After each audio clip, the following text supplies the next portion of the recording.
Good evening. As you can see on the screen, 2-5 is here. And we got college football right around the corner. So I wanted to reach out real quick, give y'all 2-5's top 25 thoughts about the college football season.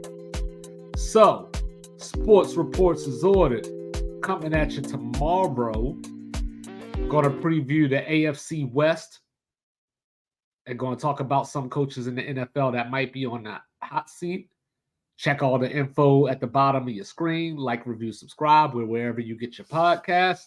Let's get into it with number one.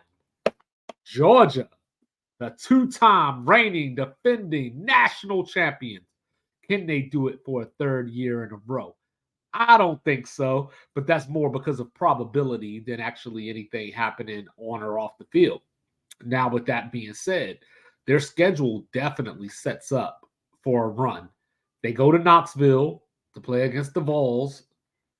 Outside of that, unless you think Ole Miss is suddenly going to get good, I'm not sure where they run into resistance. You always like to think that Florida's going to give them a battle. They're not.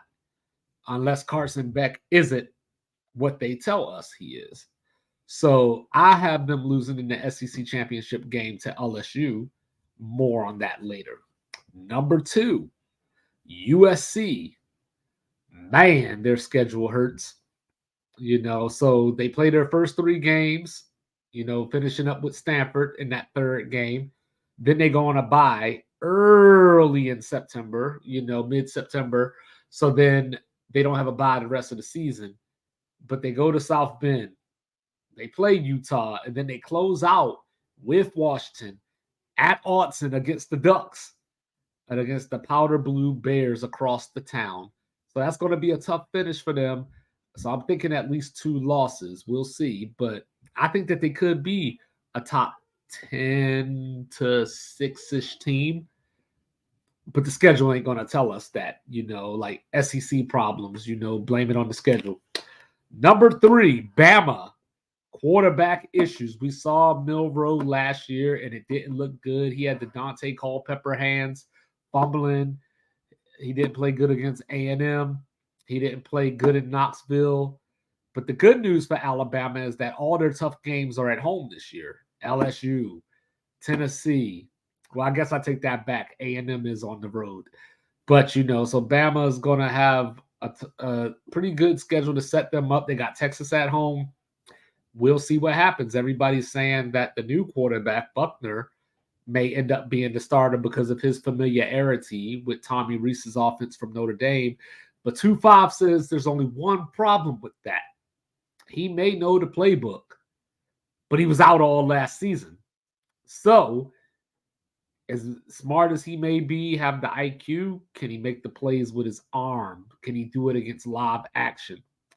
Number four, speaking of Texas A&M, what is ATM?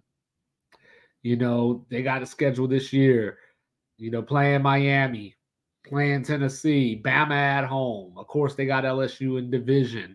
So can Jimbo Fisher and Bobby Petrino coexist? That's going to be interesting to see because come week 2 against Miami, the fans are going to start trying to load up their bank accounts and see what they can do to get him out of there if they lose that game. His buyout last year was $85 million. I think it drops to about 78 or so this year. They got the oil money. They got the boosters. Jimbo, you better get it together. Number 5, can Duke creep up on my cousin Clemens?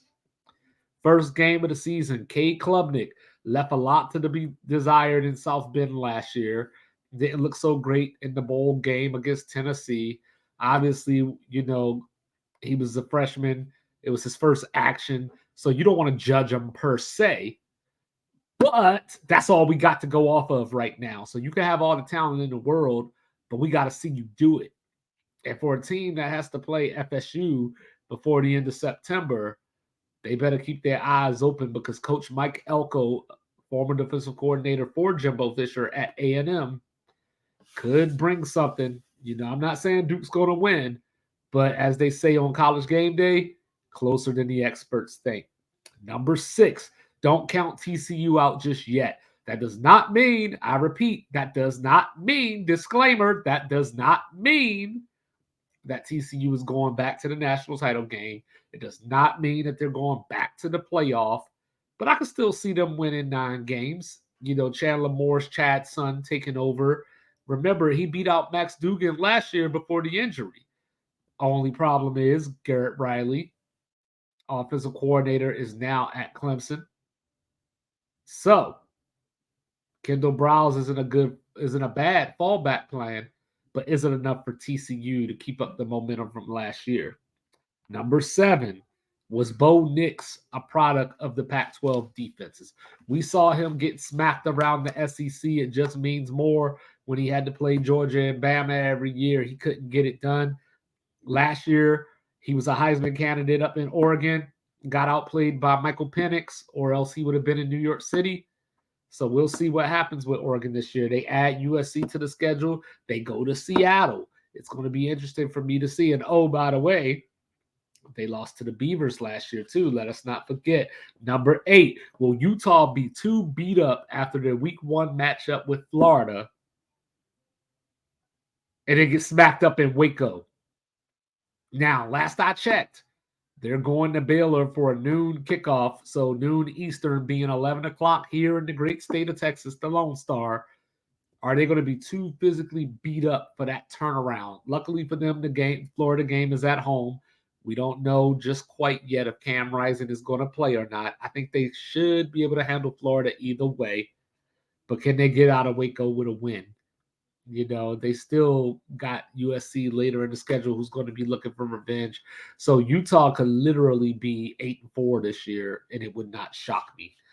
Number 9, can Iowa finally score? So Kirk Ferentz, his son, Brian Ferentz, is the offensive coordinator because nepotism runs amok in Iowa City.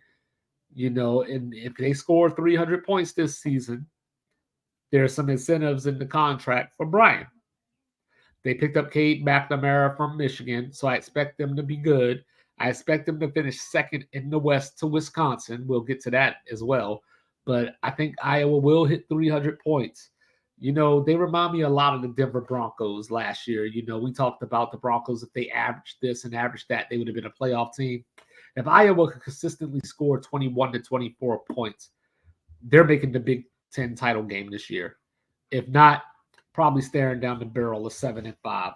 Number 10, those guys right behind me. Is Florida State for real? Yes, they are. That does not mean they're going to win a national title, but what that does mean is that I think they beat Clemson one of the 2 times that they played them this year. See what I did there? So starting the season with LSU Labor Day weekend, I think that's a win. Beat LSU in New Orleans last year, only getting better. But they play at Clemson at the end of September. But I think that those 2 are going to meet again in the ACC championship game. FSU could make the playoffs. This is the first time in probably 5 or 6 years that we've had anything and been excited about an offensive line. So that alone is an improvement. Trey Benson back there, Jordan Travis is back, Jared Verse is back. Could be the top defensive player taken in the NFL draft next year. We'll just have to see it come together. Is Mike Norvell the type of coach? Does he have Tubby Smith syndrome, where he can win at the lower program, but he can't put it together at the big program? Number 11, bold prediction time. The Oregon State Beavers are going to go to the Pac-12 title game. I have them losing to Washington in the Pac-12 title game. I have them beating Washington during the regular season. They avoid USC this year. Like I said, they beat Oregon last year, so of course there's the revenge thing there. But if DJ Uiagalelei can look anything like his first year at Clemson, then Oregon State got to steal, and I'm rolling with that until I see otherwise. Number 12, Tanner Mordecai. SMU legend, right? 9 touchdown passes against Houston.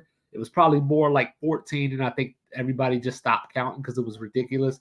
He's at Wisconsin now with Luke Fickell, for whom my money is a top 6 coach in America, probably top 3 coach in the Big Ten, top 2 coach in the Big Ten already.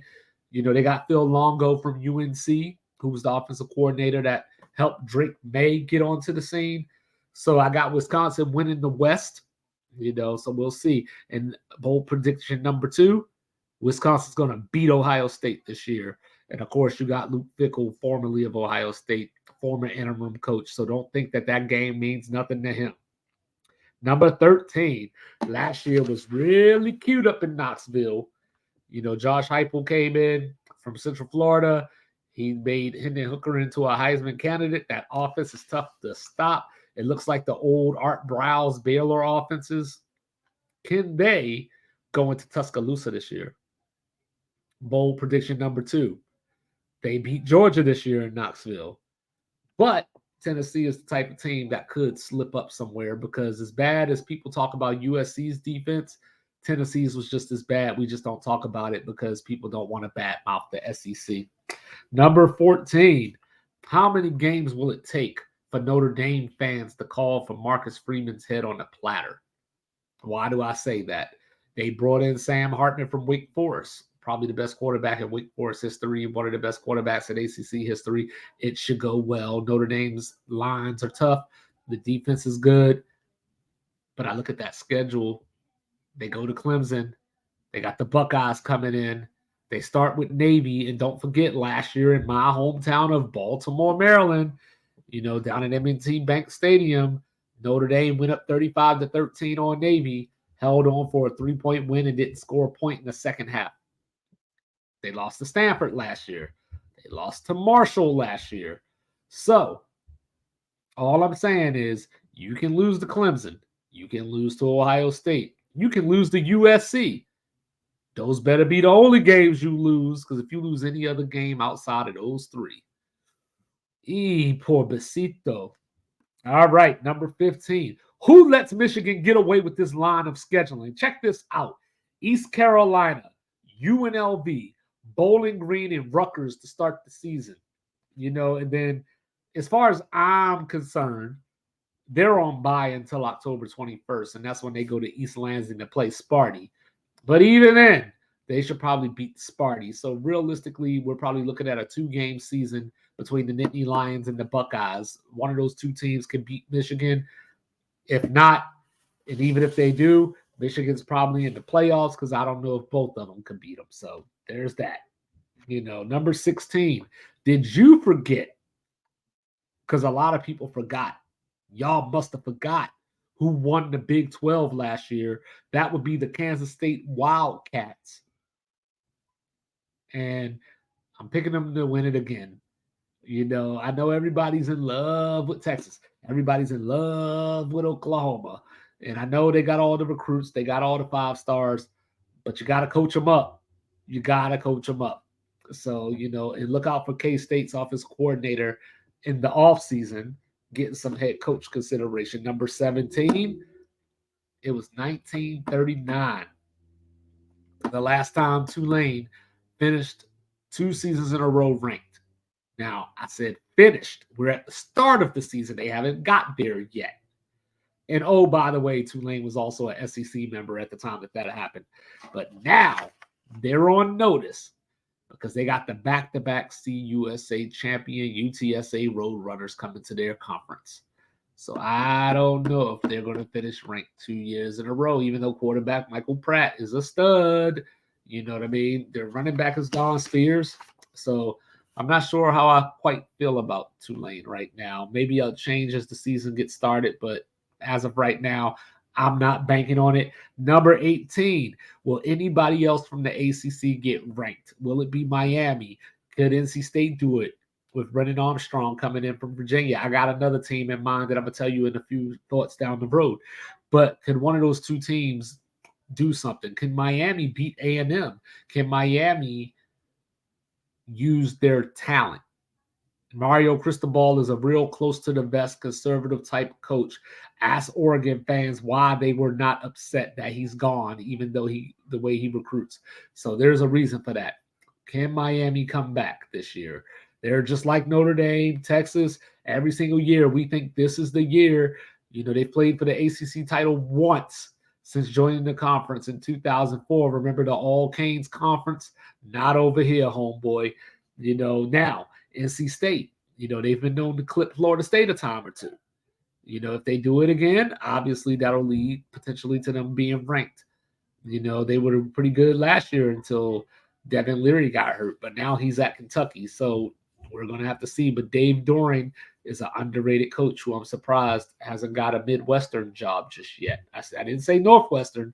I said Midwestern. Number 19, who can Colorado clip?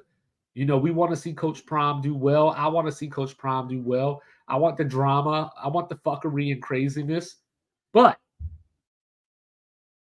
can they clip anybody this year? Me and Mr. Logical talked about this on one of our very first episodes of Sports Reports is Ordered, wherever you get your podcast. But I looking at their schedule, they start out with TCU in Fort Worth, high noon, big Saturday Fox game of the week. That could be their chance because Chandler Morse is coming off an injury, new offensive coordinator, new system. Maybe they can catch TCU trying to figure it out. If not, if they beat Nebraska, would that be considered an upset? Year one of Matt Rule, or if they beat Nebraska, will we just say, yo, it's year one of Matt Rule? They're not beating Oregon. They're not beating USC.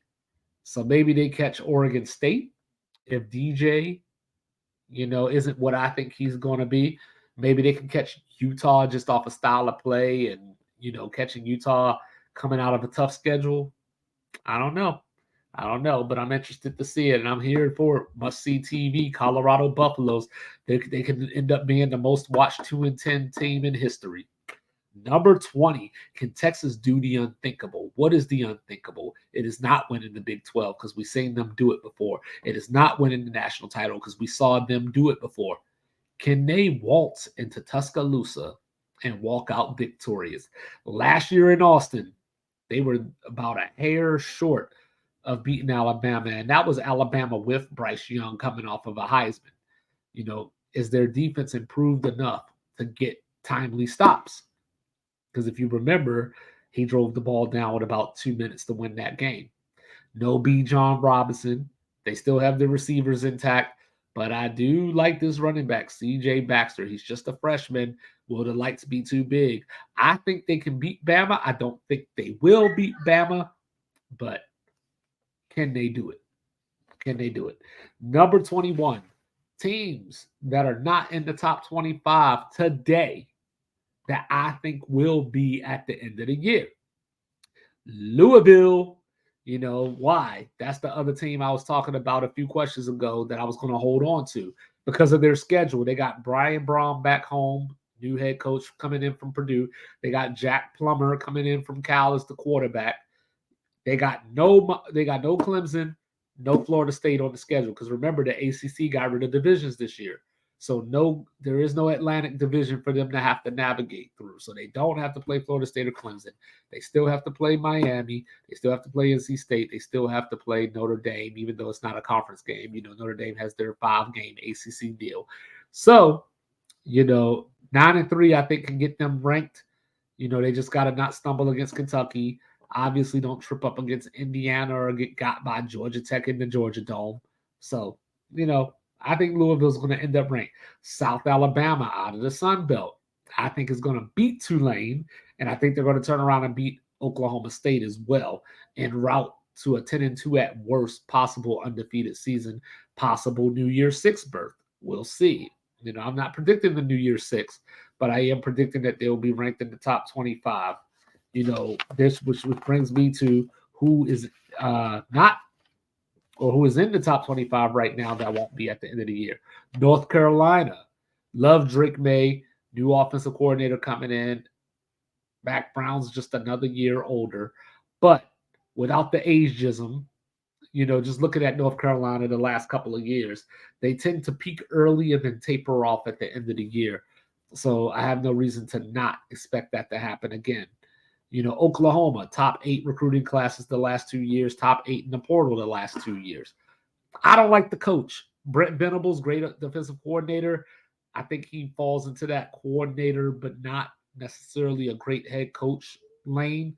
We'll see. He can prove me wrong. And then you got Ole Misses. I said, They got LSU and Bama back-to-back at one point this year. And oh, by the way, they add a trip to the Hedges on their schedule this year.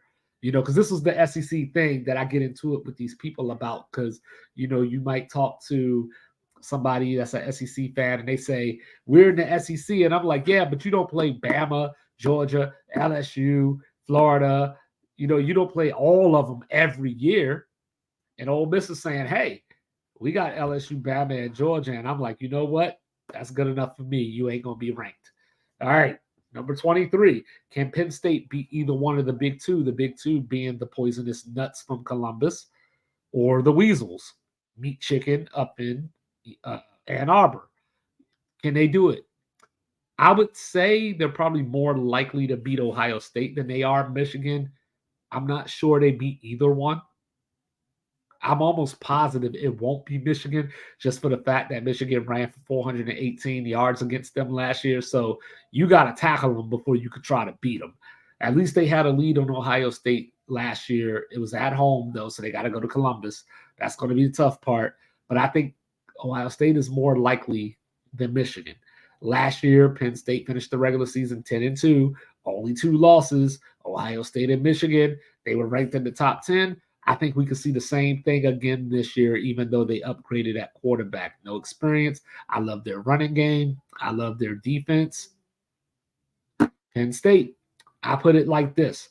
If Penn State can't get to the Big Ten title game this year, I don't know the next time they do.